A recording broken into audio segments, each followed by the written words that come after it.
Susan Hamwee was a 38-year-old divorcee who was discovered murdered in a Fort Lauderdale, Florida home on the 8th of November 1983 after a friend called the police, claiming to not have heard from her for several days. She had been sexually molested, strangled with a telephone cord, and stabbed to death with a carving knife. Tragically, with Susan deceased, her 18-month-old daughter Shane died of neglect.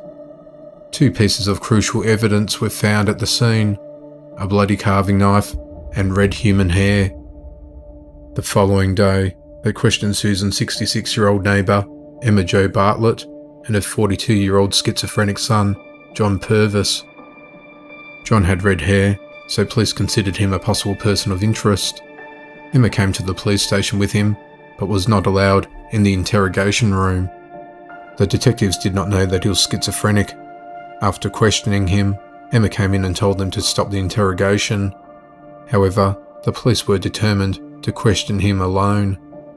4 weeks later, psychiatrist Joel Klass was brought into the station to administer a personality test using TAT cards. The cards include ambiguous drawings that require interpretation. One of the cards brought about an unusual response. John asked Joel if he would have to go to jail or could he go to the hospital instead.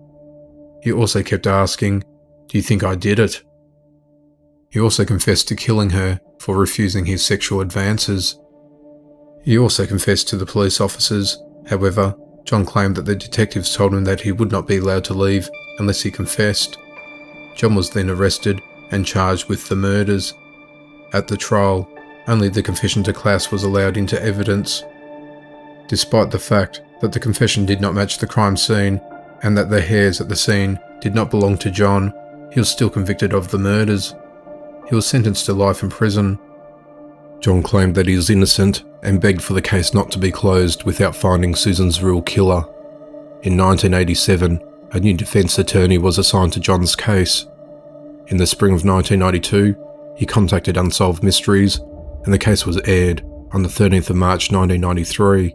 Not long after it was aired, police reopened their investigation into the murders. They focused on Susan's ex-husband, Paul Hamwee, who was a wealthy real estate developer in Aspen, Colorado. At the time of the murder, he was in Aspen, recovering from a broken leg. In the summer of 1992, police followed up on a tip they had received back in 1985. The information led police to a man named Robert Beckett. He was in poor health, believed that he was dying, and had a heart bypass operation. He agreed to tell police what happened in exchange for immunity. Beckett claimed that he had an accomplice, Paul Serio, and had been paid $14,000 to murder Susan. The man who hired them was Paul Hamwee, and the motive was to avoid paying $180,000 in alimony. Beckett claimed that he and Serio travelled to Florida on the 31st of October 1983. The next day, they went to Susan's home. She let Beckett in because she had met him before. Once inside, he attacked Susan and killed her. He and Serio then staged the scene to make it look like a robbery. Investigators recorded phone conversations between Beckett and Serio in which they discussed the crime in detail. They also recorded conversations between Beckett and Hamwee. In January of 1993, Hamwee and Serio were arrested and charged with the murders. After serving 10 years in prison, John Purvis was finally released. He was officially exonerated at a formal hearing on the 24th of February 1993. He has since been reunited with his mother and the rest of his family. Serio and Hamwee were both sentenced to life in prison. Serio died in 2004, while Beckett, who was given immunity for his testimony, was later convicted of an unrelated murder. $1 million was awarded in compensation for John's wrongful imprisonment. When Jenny Pratt was a 16-year-old student, she had hopes of becoming a model.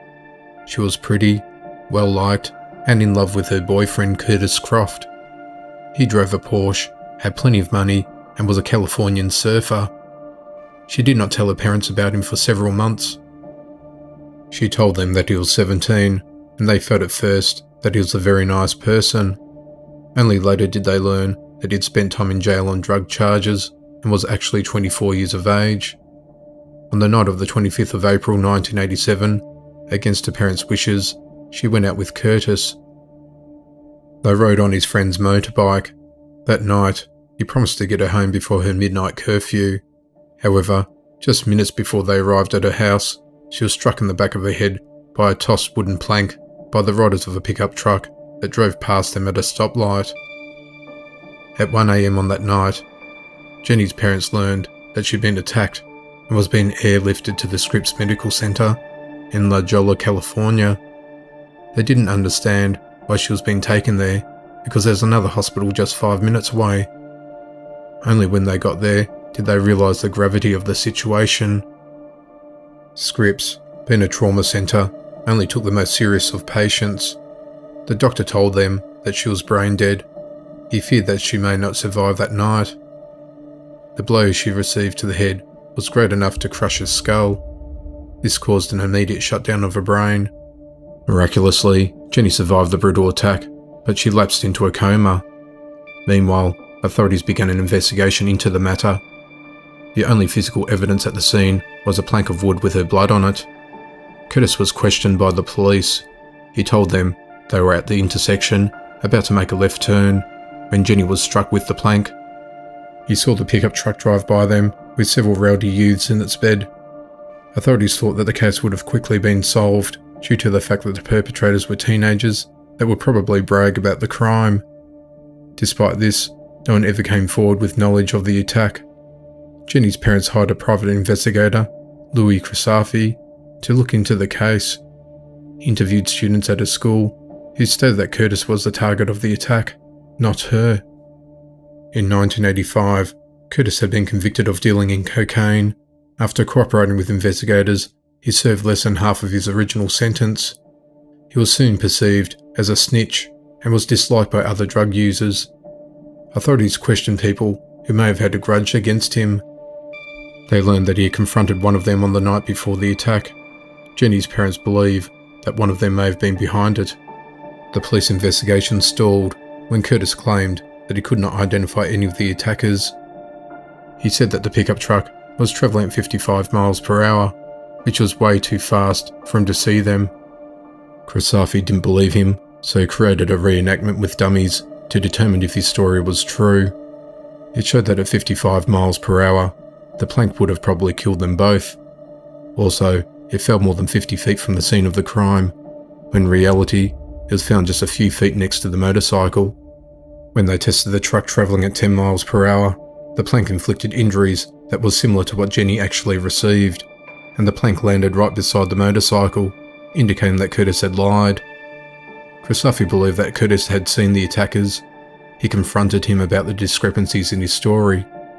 Finally, he named some people that he saw in the pickup truck. One of them was the same young man that fought with him the night before the attack. However, he later recanted his statements. He claimed that he was pressured and forced into naming names. He claimed that he'd also taken lie detector tests and always cooperated in the case. Jenny's parents believed that people were threatened into silence. They claimed that people were first willing to talk, but later refused to say what they knew. 3 months after the attack, Jenny awoke from her coma. 12 weeks later, she began physical therapy.